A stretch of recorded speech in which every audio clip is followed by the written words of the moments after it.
अस्सलाम वालेकुम। लोग कहते हैं मीम बनाते हैं। वो मीम क्यों ना बनाए। पाकिस्तान ने पिछले 25 साल में जितना बारूद खाया है और जिस तरीके से खाया है, एक एक दिन में 8-8 10-10 धमाके, और अल्लाह का शुक्र है कि अपने पैरों पे खड़े रहे हैं। आपस में इत्तेफाक और इत्तेहाद के साथ वक्त निकाला है। पाकिस्तान के अंदर साजिशें, पाकिस्तान के बाहर से साजिशें, सरहदों पे मामलात खराब, अंदर से मामलात खराब, और पीछे कौन शैतान होता था? यही इंडिया, यही मोदी की सोच, यही हिंदुआना सोच।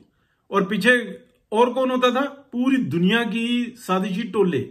लेकिन अल्लाह का शुक्र है। और फिर अब कहते हैं मीम बनाते हैं। एक दफा इंडिया वालों स्टार्ट करो जंग, फिर उसके बाद दिखाएंगे कि फिर होता क्या है, मीम कैसे बनती है। अभी तो मीम के बाद और भी बड़ा कुछ बनना है। एक दफा तुम स्टार्ट तो करो, तुम्हें पता लग जाएगा किससे टकराए हो।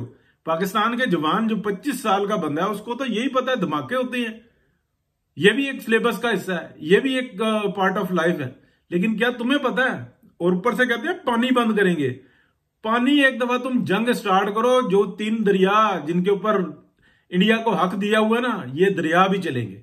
और ये ऐसे पानी से चलेंगे जिसमें इंशाल्लाह पाकिस्तान के किसानों को ना खाद की जरूरत पड़ेगी और ना किसी और चीज की जरूरत पड़ेगी, ना डीएपी की जरूरत पड़ेगी। ये पानी कहां से निकलेगा ये तुमको लग पता चलना है। चलो शुरू हो जाओ।